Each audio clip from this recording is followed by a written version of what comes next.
Hello, and welcome to another edition of In the Room. I'm Heather Kofka. I'm an actor. I'm John Williams. I'm a casting director. My name is Christopher Shea, and I am a producer. And today's guest is acclaimed director, cinematographer, and screenwriter Steven Bernstein, a true creative force behind and in front of the camera. Steven wrote and directed Decoding Annie Parker, which earned the Alfred P. Sloan Award and Best Actress at SIFF, and he's also the director of Last Call, a poetic exploration of Dylan Thomas's final days, starring Rhys Ifans and John Malkovich. And his next film, in the director's chair, is GRQ, a comedy, right? Yes. Get rich quick. It's one man's bid to save his family from financial ruins. Now, as a cinematographer, he's lensed nearly 50 films, ranging from the Oscar-winning Monster to cult comedies like Half-Baked, and White Chicks, and high-octane action like SWAT and Blade. He's also been nominated for an ASC award for his work on Magic City and recognized globally for both his commercial and indie film work. In addition to judging film festivals and lecturing worldwide, Steven is the author of the best-selling book, Film Production, and the forthcoming Creative Process. With a foot in every corner of the filmmaking world, he brings deep insight, artistry, and bold storytelling wherever he goes. And he's here with us in the room today. And he's probably been on sets, pre-production, production, or post-production his whole life. Yeah. 50, man, that's crazy. Yeah. Yeah. You've done some stuff. Yeah, a couple hundred commercials, a couple hundred music videos, plus a couple hundred episodes of episodic television. So, yeah, my whole life has been on films. The only time that I'm happy, because I am not happy by nature, although I pretend to be, is when I'm on a film set, because it's you have a sense of extended family. You have a specific defined role. You have a pecking order. You have a mechanism for communication, and I guess it's no accident that I've done so many films, because I want to work whatever the project is. And some of the projects, you embarrass me, but some of them have been really good. And the ones you haven't mentioned, there have been some ones that have been truly awful as well. But it still means that I've got onto film set. So that's been a conduit from small joy. You have never expressed that so beautifully. That is how I have felt my entire life, is I have never been happier and more like well-rounded and fulfilled as a human being as when I am on a set. And I always wish that I could just stay there. All I have done my whole life is try to stay there and live there, just perpetually. And as an actor, it's just so much harder to get there and stay there. You just want to live in that space always. Yeah. And you're unified in common purpose. I think Yes. I've tried to divine why it's so special, but I think it's a lot of people endeavoring together. Sure, there's conflict, there's argument, there's different visions, but ultimately, what galvanizes you is a common singular vision. And then again, this the familiar, that you are part of a family, that you have to work with the people around you. You can't just make them disappear. So you have to find a way to work with those people, which means that individuals' eccentricities or excesses or predispositions or neuroses, you have to learn to both tolerate and then facilitate them in the best possible way, which means that we try to find what's best in others. And maybe that's why we're happy on film sets in life. And by the way, is there anything sadder than the last day of a shoot? No, and that's so true. Like, honestly, it's why we all go into this horrid just depression at the end, because it's literally like the family breaks apart, and it is so similar to like summer camp experiences, and it's like, I do think that like one time some actor got in trouble for bringing it up as like being similar to in the military. And I can kind of understand, the analogy, because you go through something that is often quite intense and, vulnerable and soul-bearing together. And it bonds you in such a way that you don't get bonded with other people just going through normal everyday civilian life. And so it's a very singular bond that you have with another human being that you only get, in the trenches of that intense moment and camaraderie. And then, when it's over, that family breaks apart and you ache and you miss for those people just so like no other relationship ever, and it's just heartbreaking and gut-wrenching, and it's like pass out the yearbooks and sign away, like love you, see you We next should summer or Or whatever. or as I put, we should do yearbooks. That's a great idea. Yes. or as I put it so eloquently, sophisticated carnies.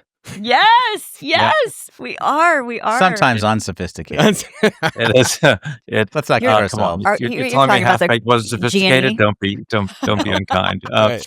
I tend to Or think that Corky Romano or Yeah. whatever. Yeah. Yeah. I also just think that like the journey is really what I'm sorry to get like, meta here, but like the journey is sort of what life is about. And really the finished product is this thing that people want to package and sell and get around the world. But from getting from point A to point B with this select group of individuals is, kind of what we're all talking about, like, and trying to replicate that. I think we go to the next project and we can hire 2 or 3 or 4 of the people we had on the last project thinking we're going to do it again. But you're always chasing that dragon. It's never the same, is it? It's always just slightly different. And that's totally fine. But that's what makes those moments so valuable, in my opinion.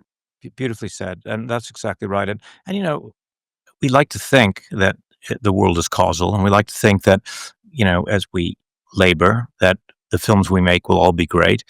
Sometimes they're great, and then no one sees them. Sometimes they're terrible, and they're marketed and successful. I think it's somewhat accidental and arbitrary whether the films are successful or not. As you so rightly say, the journey along the way is edifying. We evolve as people, spiritually, personally, um, romantically, sometimes creatively.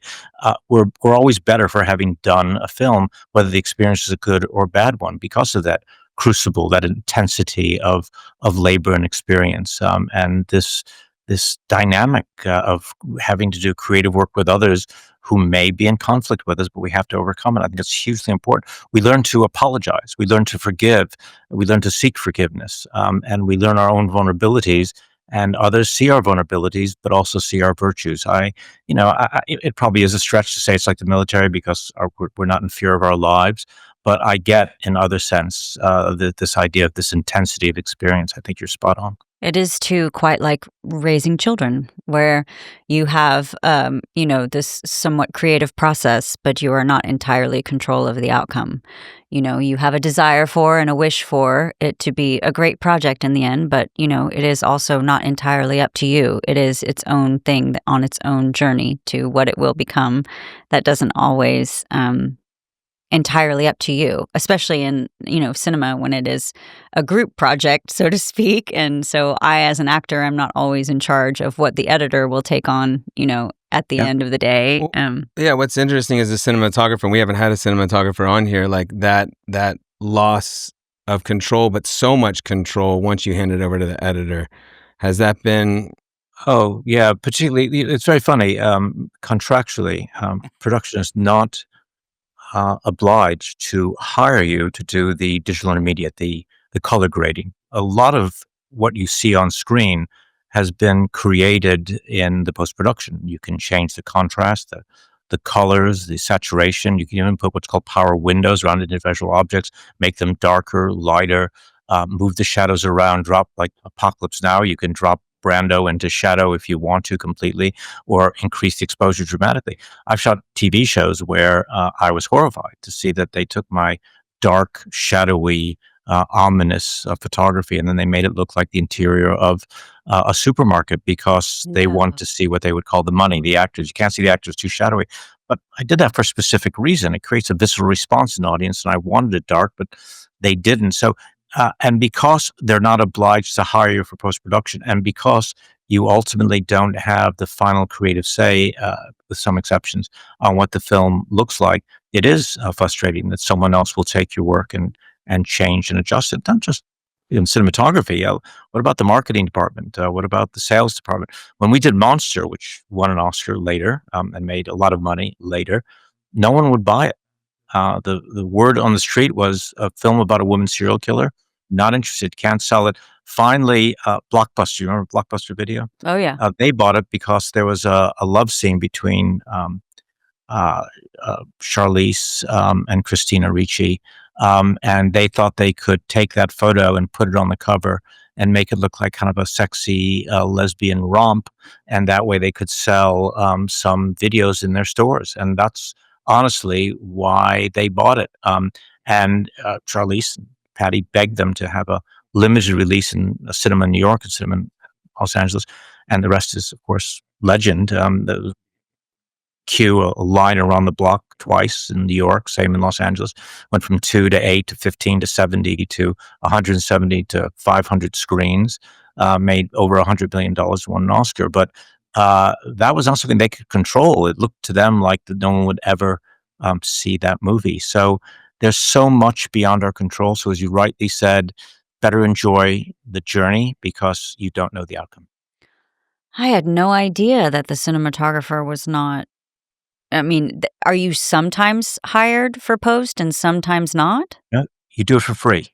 You show up and you go to the DI. And when I did One Night with the King, a film we did in India with Peter O'Toole and Omar Sharif, big epic film, I was 7 weeks in the digital intermediate suite at Photochem in Los Angeles and didn't get a paid penny for it. It was considered optional, but I wasn't going to take what was then a year's work and just pass it to a very skillful digital and media artist because every artist has their own vision. I was there the entire time, 7 weeks without pay. And that's typical. There's no union guild obligation to pay the cinematographer for the post-production work. And yet a large part of their job is in post-production. Now, Steven, are you actively suggesting to them what you would like to see or what your opinion is, and they're hearing that? Or is it like, oh, okay, Steven thinks this and everybody else thinks that? Is it kind of like a heads in the room situation?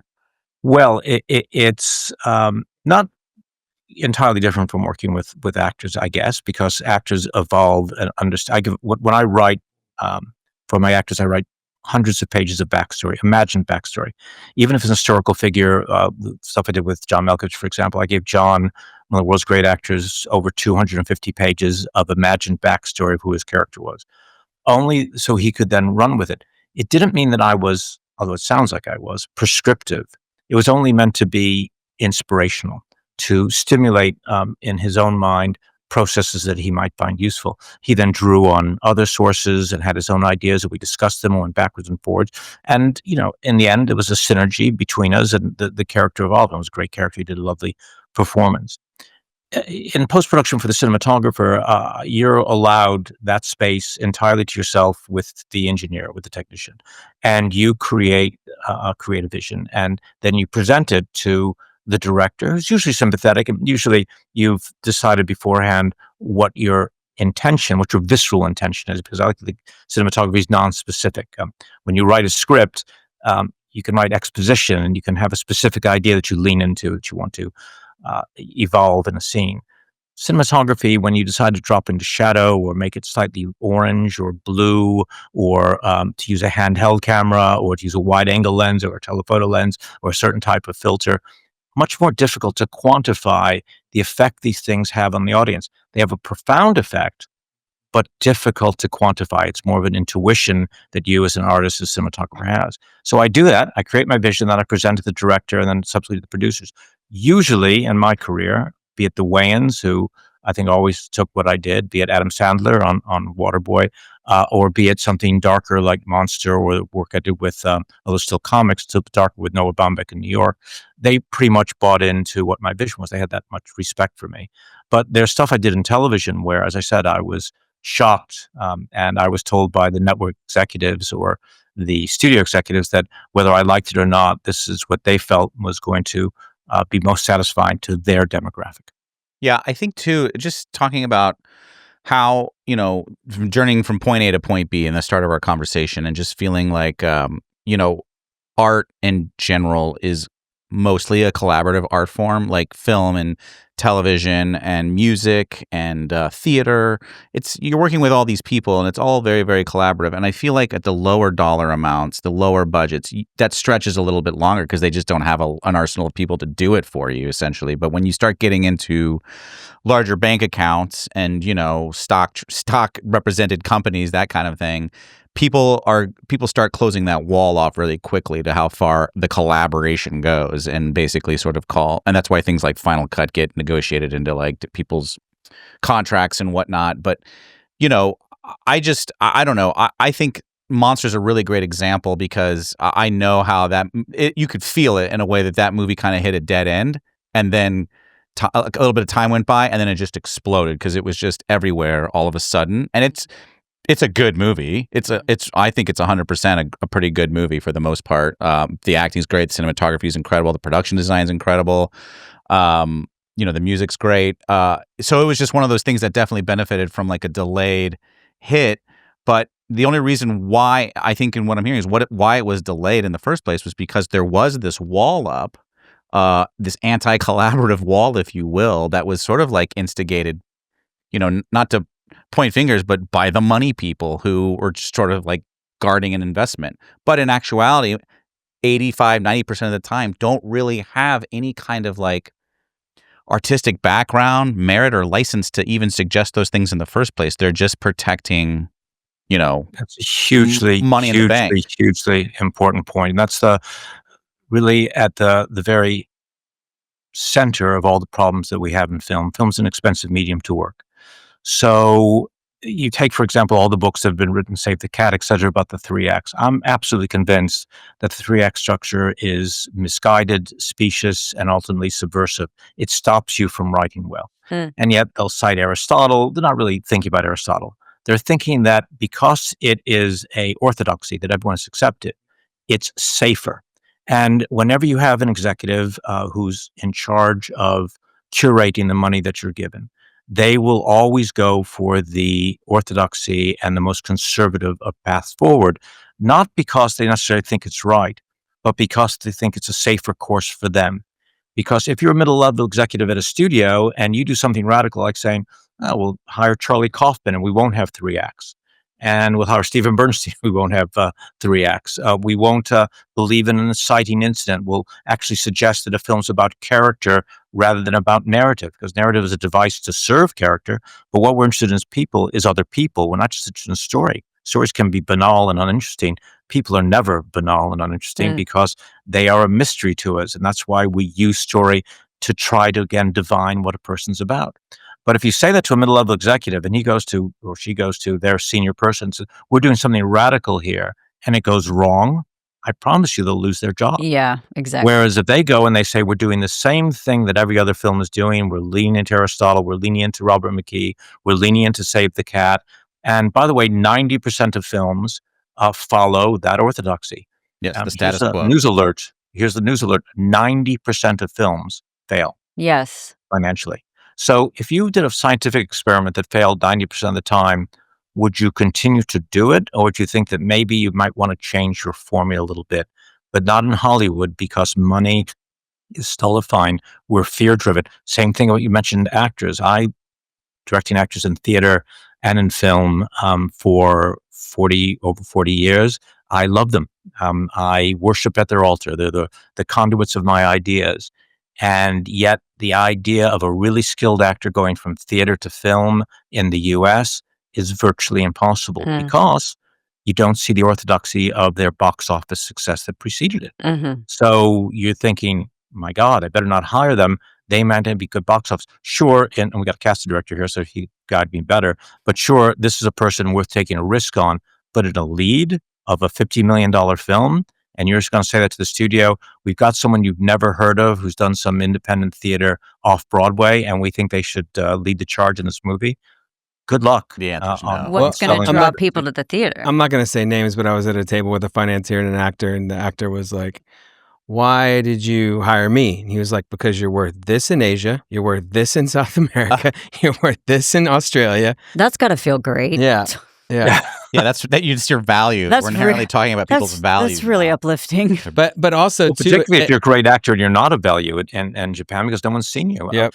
The way I hire actors, I would drive you crazy. I drive all cast directors crazy. I don't do line readings. I don't read scenes. I talk to them about their lives. I want to know what they've been reading recently. I want to know what experience they've had in their life. I want to know what their views are on things creative, what artists they like. I want to find out whether they can be a collaborator that I can work with, where we can approach ideas and come to a better understanding of them and then discover character. Their specific reading of a scene is of no great interest to me, particularly when it's a cold reading, because we're going to be working a lot, particularly on backstory, on evolving that character. Yeah. I want to find out whether they've got a creative instrument that I can use. It means it's very, very time consuming because you can't just quickly shuffle people and shuffle out. But my God, we're doing an art. Oh, And if we're but doing an art, we're not Steven, they shouldn't be don't concerned about they shuffling don't people and out. We should be trying to make and discover what's best in others. they don't like time consuming. They don't like Well, I mean, consuming time. it's the way I love, and most of the really good directors take that approach, you know, and speak to them. Because I've always said that, like, we've been doing the same way since talkies, and you're asking the actor to come in and do something they'll never do. They're never going to talk off of just a row of people judging them and have to use their imagination to think what they're going to hear, because it's all about hearing and bringing that story through your emotion. And it's like, why are we're doing this way just because that's the way we've done it. Just like you said with Hollywood, because they'll lose their job and they can blame you. Yeah. They can say, "Oh, that's Steven's fault," and it's not That's mine. the other Yep. Yeah. brilliant. That's the other thing is there should just be someone who works at the studio who assigns blame, because if someone else is at fault, we're not at fault. It's also the secret of relationships. Whenever you're in an argument with someone and you find yourself blaming someone else, you know that you probably have some culpability, because blame is a very powerful mechanism whereby we don't have to examine what we failed in individually. Look, I just wrote a novel, a GRQ, that led to the film. And in many respects, I hate to say this after so many years in the film industry, it was so much more satisfying than making a film, because I did have control over all these separate elements, particularly the backstory. I could get into the details of the character, what they believed, what they were feeling. And there was no pressure on me to write it in a particular way, because there was no studio executive saying to me, we're concerned about whether this is going to penetrate our particular demographic. I could invent any character I wanted, because it didn't matter whether they were big in Japan or Korea or in France, because all that mattered was whether they served the ideas that I was trying to create. And then magically, everyone says the best thing that I've written, not because I've suddenly found my voice, although I may have. I think it was so liberating not having to write with that big commercial concern in the front of your brain. Yeah, it's interesting. I wanted to ask you about that because, and that was one of my questions, was entering. This is your first book, I'm pretty sure, and so entering First that novel, yeah. your first novel, entering that space, the writer space, for publication. Approaching that versus approaching a film either through a lens as a cinematographer or as a writer director.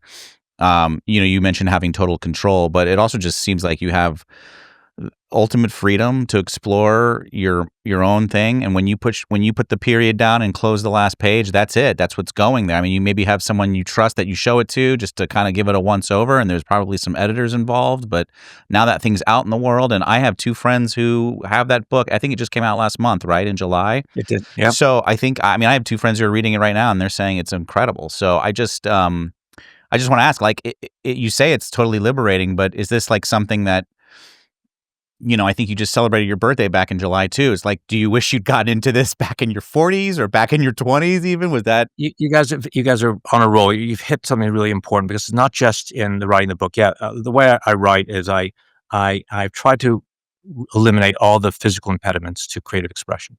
So I stopped using a computer. I stopped using structure and form. I don't use outlines. I dictate everything with no intention, with no specificity, with no idea of where I'm going, and I just talk. And I talk at great length. I wrote the novel in a day and a half. Wow. It was absolutely terrible, I must tell you. But what was As it should significant, be. Yes. but I must tell you, significantly, was when I read it, I discovered the germ of the ideas, the genesis of the ideas that later became the novel that is now, Wow. happy to say, so successful. Because we channel something within ourselves. Same thing when I work with actors. I'll come to that in a second. If you stop trying to be performative, Yes. if you stop trying to achieve something, then you discover a quiet voice within that maybe is in the hippocampus, maybe in the subconscious, wherever it is, that is liberated and then fully expresses itself when you stop thinking of form and only go to that intuitive impulse. Now, when I work with actors, I write at great length. John Malkovich, a dear friend of mine, still said to me after reading what was then called Dominion, now called Last Call, he's never seen so many words in a script. but that he loved it. But I do tend to overwrite scripts sometimes.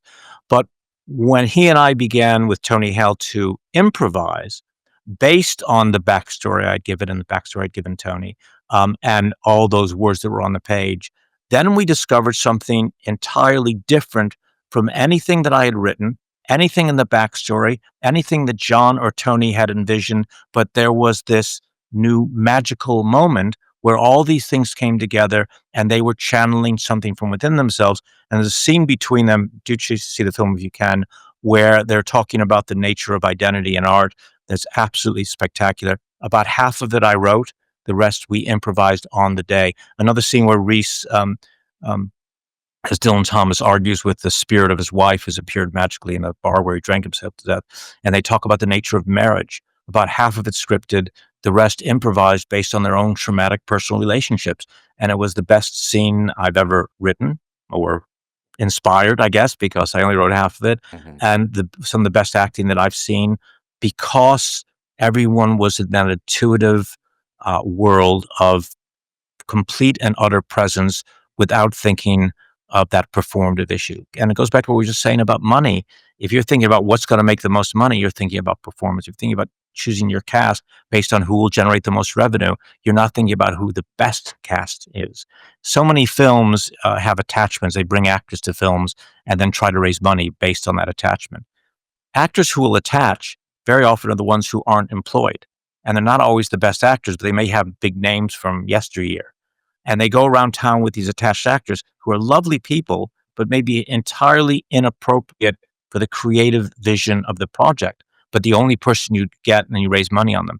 That's why I say never attach actors, because you're not making decisions based on creative process. You're based on economic process, and that inevitably leads to a less good film. So yeah, it's the book, wholly intuitive, liberating. Same thing I try to do with actors. Same thing I do with this on set. Same thing I do with my own cinematographer. They say, how do you want this lit? I go, let's talk about what the nature of the scene is, and then tell me what you intuit, and then run with it. My job is to facilitate creative process, not to create a singular path forward, which limits my collaborators. Yes. And You're speaking as a director. Yeah. In that moment. As a director, as a writer, as a cinematographer, liberate yourself from obligation. I would say, particularly in writing, the minute you no longer feel an obligation to write in a particular form with an intention, when you free yourself of story, most importantly. Yes. The number of writers who've come to me with writer's blocks and said, I got to page 10 and I didn't know who my character was. At page 21, I didn't know what my exciting incident was. What? Is this the way you live through life, of deciding what your structure is? Discover character first. It's the Once you obligation. know who your character is, they'll speak to you. It's when I interview young writers and I say, tell me your story, they can go on and on and on. I said, now describe your character to me. Tell me all about their life. They can never have more than a paragraph. And yet films about people and about character, if you can't describe character, what are you doing? You're using a mechanism of storytelling, but without purpose. Yeah, and it's the block of the obligation, right? And it's the same for like an actor getting blocked when you feel obligated. And it's like the same for when a long time ago, I think I read that book, The Artist's Way or whatever, and she used to have you do daily pages or something like that, where you would wake up in the morning and you just start writing. You just write the shit out, right? You just write the junk out. And then eventually you get to the good stuff. You got to get all the junk out first. And it's just a way to get you writing. And so, when I wanted to write something again, a short film or a script, I was so bogged down with, like, I would sit at my final draft or whatever, and I'd be like, okay, she walked to the door. Oh my gosh, how am I going to say that? You would sit in that stuck place of how am I going to say that better in this form? And then finally, at some point, day after day, I was like, why am I doing this to myself? This is my script. Why does it have to be this way for me? It doesn't. Just write it, Heather. Just write it how you would write. You write all the time. Put it in the format later. And so then I started writing. And then it just all came out. And then it was like, oh, thank you. And then that's when it happens. And then you can just put it in the format later. But you stop yourself by being obligated to the format. And so like that, trying not to get in the way of your own creativity by thinking you're obligated to make it be this thing. Yes. Or making it good. Making it good. Yeah. Don't let the perfect be the enemy of the good. As I say, that first draft of GRQ, which, I'm not trying to tout myself, Go to Amazon, all 5-star reviews, won a literary award already. It's 2 months into this project. That's not because of my individual genius. It's because I discovered something about the process of writing, which is free yourself of obstacles. And same thing with acting. When my actors stumble, I don't cut. I love the stumbles. When they forget their lines, I don't cut. I just let them go. When we were shooting Monster, Charlize was very concerned about hitting her marks. She's a real professional. But she had to be wholly intuitive for that role. So we did something. We said to her, "Look, Charlize, we're going to lay marks on the ground. So, you got to hold focus. The focus is very small at night with long lenses. So you only have a few inches forward and back. Character can go out of focus." So we said, we're going to put the marks on the ground and we'll have the focus puller standing next to the set, watching where you move. And then using a radio communication to the lens, he will roll the focus backwards and forwards so that you'll always be in focus. And Charlize, you can go wherever you want to go. There is no mark for you to hit. There is no light that you have to find, because with the lights, I took these 2 paper lanterns. I put them in under painter's poles. I was, again, by radio communication with the electricians who were carrying these things. And we would move the lights with her, and we'd move the focus with her so she could go wherever she wanted so she could intuit the character. And that was liberating. The theme I'm hitting today, for whatever reason, is this idea of letting your creative intuition guide you rather than thinking there's a right order or orthodoxy that you must follow, which will always subvert you. You see it in music all the time. They say the song just kind of came through me. Are you having a moment? Yeah, I'm having a moment. Okay. I mean, That just got to me because like I that would free me. That I'm like that. Like I would be so worried about my marks. Generally speaking, when you're dealing in low budgets, everything's so rigid on a film set because you have no time and people aren't super experienced. Like and it's like you've got to come to A and hit that mark and then look right at me. And I got to get that focus just there to be able to do what he's offering. Yeah. If somebody was that generous, I've often thought like for some reason Monster was like a really powerful movie for me. Charlize, to be able to make that transformation was always really, really impacting for me as an actor. And I just watched her in that performance and was like, man, how did she do that really on the day? And so for you to describe that scenario and you bring up the marks, and that's like one sticking point for me as an actor. And I think about, fuck, if I had to hit my marks and be Charlize playing that, how hard that would be. And then you talk about night and the low lighting. And yes, of course, I know that, and the focus, and it's so difficult. You got to make that work, Heather. How are you going to do it? No, you don't. And then to be that generous to do that would totally free me. That would do it. That right there. It's selfish because it facilitates performance. Look, what acting is a sacred thing because it's channeling something within all of us. I mean, the reason art is important is because it teaches us we're not alone. When we see an actor do something, we have an empathic bridge to them. And when they suffer, we suffer. When they're sad, we're sad. When you're moved, I'm moved. This is why performance is so important and why we want to observe it. And by the way, why AI will never, ever, ever replace the sacredness of performance, because we want to see what other people feel. And for us as artists, our job is to facilitate actors by freeing them to discover what they must discover. I don't let people eat on set because I think it's hugely disrespectful to the actor's process. When we shot the scene between Charlize and Christina and the bus station when they're saying goodbye, a grip who was into the program at this point suggested that no one speaks that day. A film set with no one speaking to facilitate actors, no one spoke that day. And they delivered a great performance. That's what we're all meant to do for each other, is we're on a really difficult journey of the discovery of self, discovery of ideas, and we have to facilitate each other through the casting, through the producing, through the acting, and through the writing. All these things together are best facilitated when we get to our intuitive selves. And if the book is successful, it's successful because of what I learned on film sets about the nature of creative intuition. If I may say, a lot of us actors don't get the opportunity to work with the level of generosity and respect that you gave in that moment. And we can all wish to get to work in an environment that you created on that day. So thank you. No, I'm it's what we're meant to do for each other. And for it even to be worse, I'm often on set, and it's about making the day, and it's about when are these guys going to get done? When are the clowns going to get done with the thing so we can move on, and it's like, well, this is the thing. The journey, man. I mean, Journey. but it's like the You're so pressure. right. Imagine if I'm a very kind person, but whenever I see someone looking at their watch when there's actors on set at the end of the day, I do feel suddenly strangely violent, thinking if you really want to mess up an actor's performance, look at your watch when there's 15 minutes left in the day. They're trying to go to the truth of their character in that moment, and you're looking at your watch. By the way, I never go over time. I've never overshot. I always make my days, etc. But I do it with the sense that no one else is aware of my concerns. That has to be my secret. What I have to show the actors, I always have to tell them the truth, of course. So that they ask me if I was concerned, I would tell them, because you never lie to an actor. The worst thing you can do. They rely on a director for that honest, objective view of their performance. But at the same time, you can't have any stress anywhere on a set. You've got to be utterly relaxed and calm to, again, allow people to go to the best part of themselves.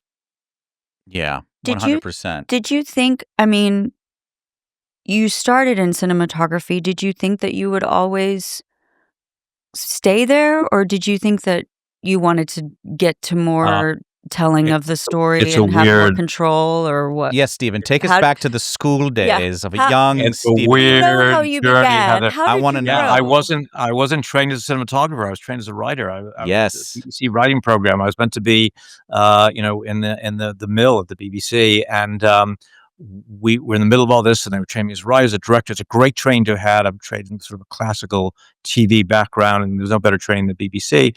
But then there was this guy who said, all these bands in the '80s in London, they don't, A&R men don't get to see them. They don't gig enough. So what I'll do is, now we got these things called 3/4 inch video. Let's record the band against like a white backdrop, drop the video off the record company, and they don't have to go to a venue to see the band. And then I said, hey, Stephen, can you get a camera out of the BBC? I said, ooh, I think I could sneak one out. So I snuck one out, and we shot one weekend, and we did another video. And they said, hey, this band's got a little bit of money. Why don't we tell a story around the song? Oh, that's a good idea. Let's do that. And let's get the story bigger and bigger. Flash forward 2 years later, Duran is doing a video with a Yes. £1 million budget. A 3-day shoot, giant cranes, and the music video was engendered, and I was in the middle of it, shooting music video after music video after music video. That led to my commercials work with Tony Kaye and others, and winning the Cannes Golden Lion and all the rest of it. And then again, rules in music videos? No, Yeah. no, only motifs. So Yeah. when I got very, very bored and self-destructive, we decided to do one music video for David Sylvian in Japan, where I said, oh, why don't we just shoot the whole thing out of focus? I had a pseudo English accent. Why don't you shoot the thing out of focus? See what happens. Yes. So we shot the thing entirely out of focus, and we showed it to the record company, and I thought they were going to give birth to kittens. But then it went out to the world, and it won every bloody award imaginable. And within 6 months, everybody was shooting their music videos out of focus. And something out of focus is really interesting, because it creates something psychologically with the audience where they want to see what they can't see. They want to force the focus and they can't. It creates a great sense of both separation and a Desire. strange anxiety. Yeah. And it was really an interesting thing to do. Same thing with backlight, with wet downs and blue backlight. Everything was blue backlight with cobalt blue and wet downs. So wet downs became part of features, and then part of commercials. And then Tony and I, and then Ridley too, and everybody else was all experimenting with these things in commercials. And commercials changed, and then along came Blade Runner, and that changed. And then everything fed into each other through the liberation of ideas. Stop following orthodoxies. Stop thinking there's a right. Experiment wildly and dangerously, because that's what creative process is. And that's why the combination of music videos with classical training, with my background as a writer, then suddenly I was trying to communicate with the camera. And then I realized, when we write, we tend to overwrite and express things too precisely. What's beautiful in life is the enigma of experience, like with a photographic image, where you feel something, but you can't quantify why you feel that. Why can't we write that way? Turns out we do write that way. That's what poetry is. Cinematography and poetry is the same thing. It's the enigmatic expression of the non-specific. It's what Ezra Pound suggested to T.S. Eliot at the fin de siècle, beginning of the 20th century. Don't write so specifically. Say less, mean more.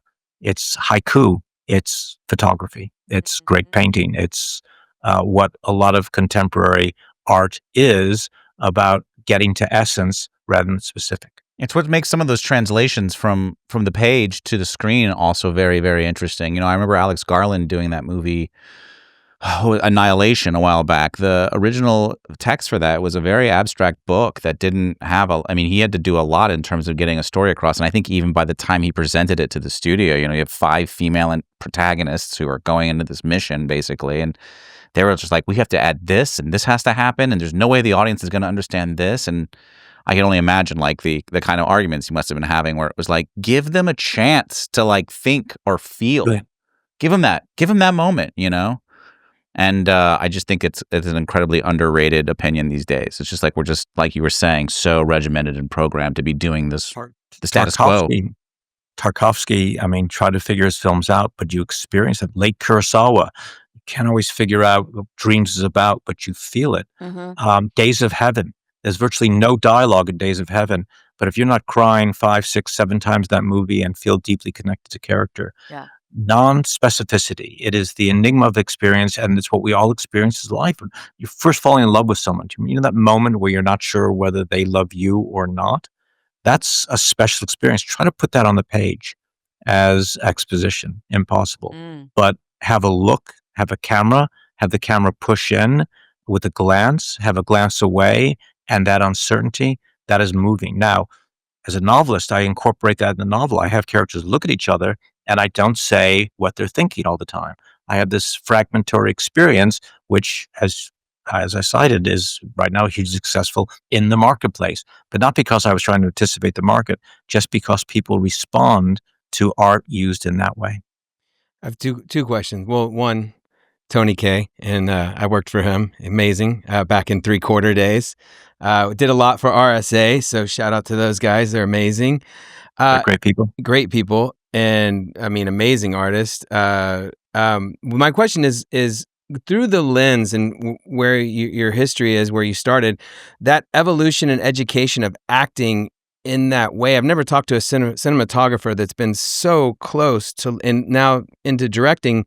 Like, what was that process like for you from an artist to watch it so close, and so many great artists, and probably so many bad artists? Yeah, no, absolutely. Well, I never think in terms of good or bad, just appropriate or inappropriate, or someone who's accessing their natural ability or not. But to be fair, I worked in theater in the UK for a long, long time. So, and I wrote for theater and I directed theater. So, I was always, and of course, BBC, they train you how to direct actors in their fashion. So I wouldn't direct that way now, although Mike Leigh, who's always been a mentor to me, started the BBC shortly before I did. And Mike Leigh, with his improvisation, which is a device I use all the time, revolutionized filmmaking, and 18, 19 Oscars now later. Incredible. You know, Mike Leigh, one of the most important voices in cinema. So I would say that my directing isn't so much informed by cinematography as it was my theater background and my training, but it certainly has altered the way that I direct.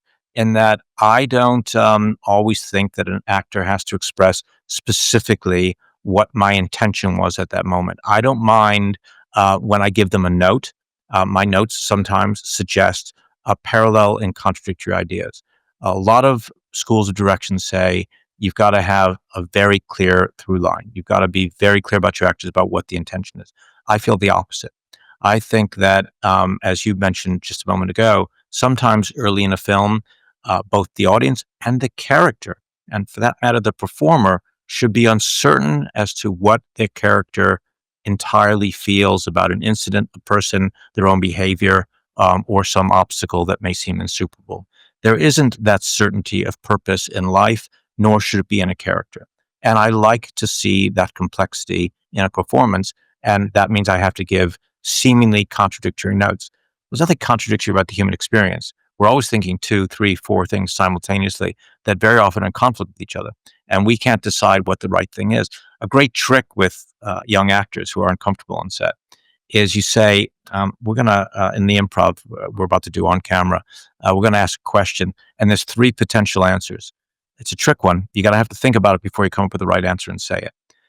Sometimes the answer is ostensible, but that moment when they think, that means they have to listen. So if they're listening and thinking, and I capture that on camera, it's a magical bit of directing.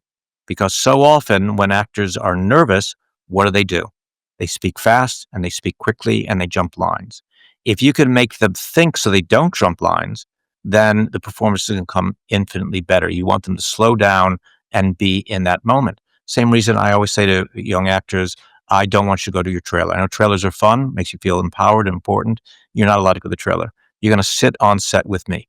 I want you to be with the grips and the electrics and the other actors for the entire day. Because again, that idea of everyone looking at you, if you're around all those people, getting to know them, sharing craft service, Reese cups together, whatever it is, then suddenly when you get on set, it's just an organic part of the process.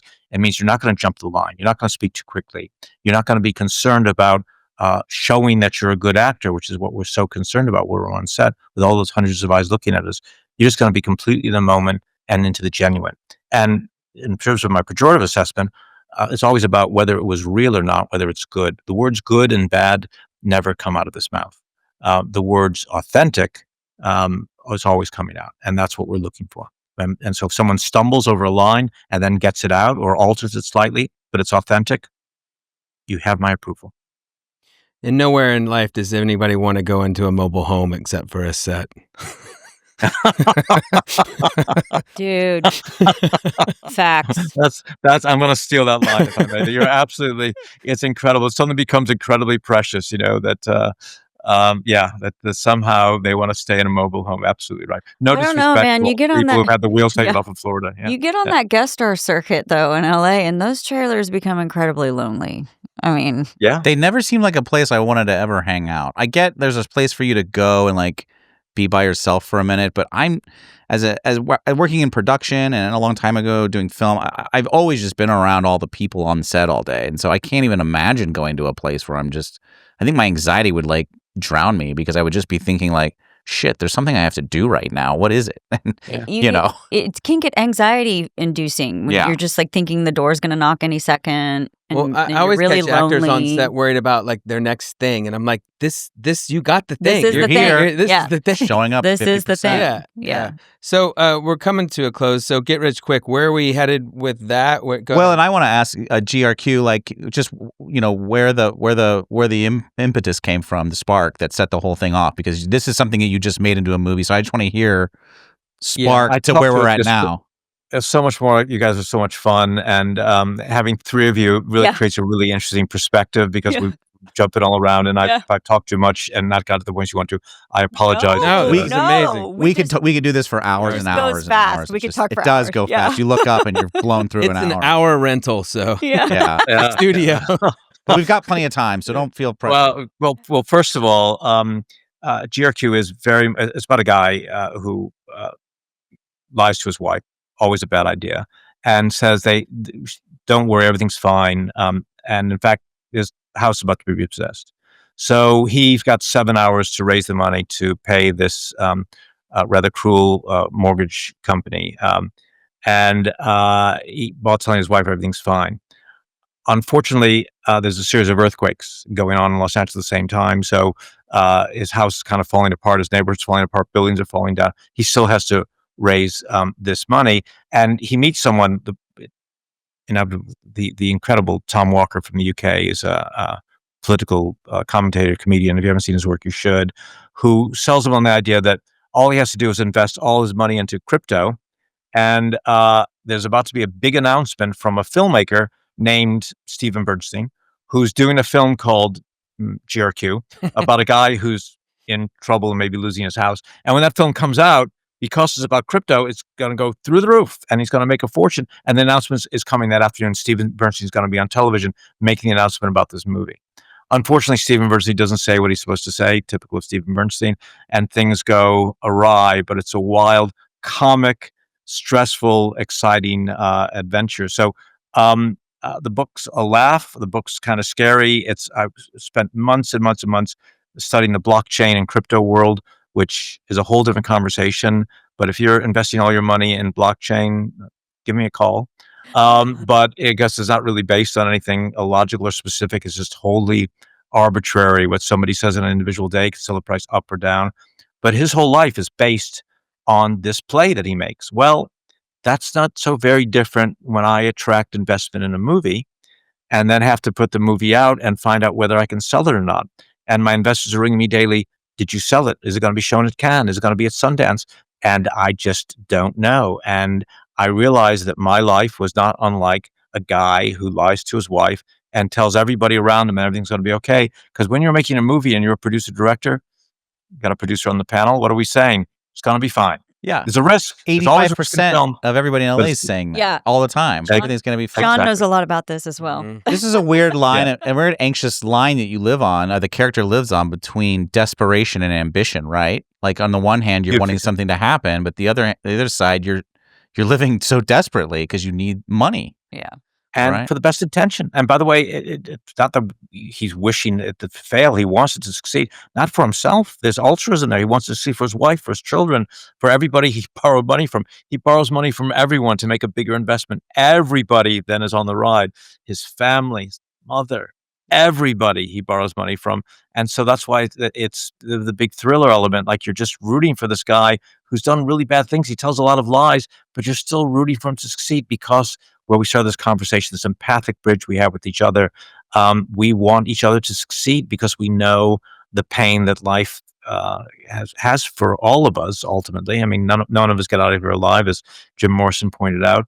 So that trail of tears, that slow agony, is something that we share with one another. So we root for each other. That's what Hitchcock taught us as well. However reprehensible, how full of malfeasance a character may be, we still root for them because we have a shared human condition. So that's what the book's about. That's what the film, which has been shot and made and is coming to the marketplace now. And we had one special screening, not a commercial screening in London. It was a spectacular one, standing ovation, a filmmaker dreams of.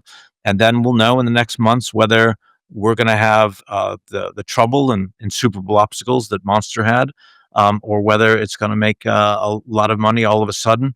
We don't know. It's a wild adventure.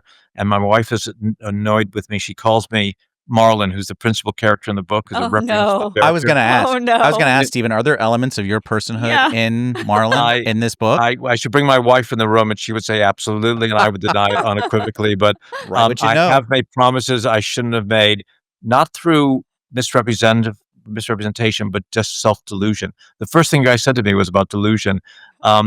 Bless delusion, because without it, how would we succeed? I think you called it hope, but I don't know if there's a difference between hope and delusion. It's just spelled differently. Yeah. Oh my God. Oh my God, that's so funny. And so, yeah, am I understanding correctly though, then, that the making of the movie is an instrument inside the narrative of the book?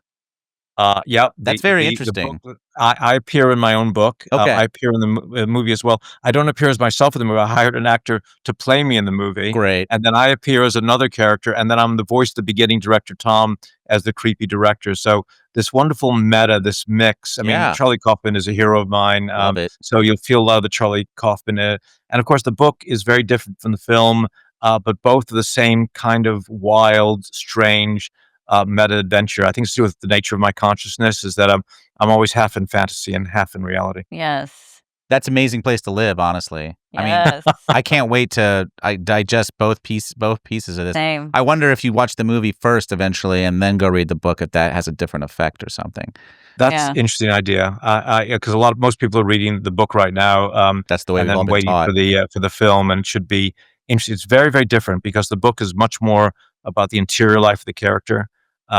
He worries he's being an in-law for the first time. I think there's a half a chapter just about him booking at the Chateau Marmont. The Beverly Hills Hotel, the Polo Lounge, about whether he should be going there, and he goes and reads the menu, practices the French, and so on, just to make sure it makes a good impression. That sort of micro engineering that he's trying to do, I couldn't have done that in the film; it would have stopped. But I'm so glad I did in the book, because the character becomes so much more appealing because we see his vulnerability. Mhm. Oh. All Well, right. thank you, It's gonna thank be you, thank incredible. you. Yeah. I didn't get to one researched question, so we have to have you. Yeah. See, We need another Yeah. hour. We need another hour. with I Steven. knew that I was messing up. And I kept No, saying, man, "Steven, it's so shut up, interesting. It's No, you just have to come back.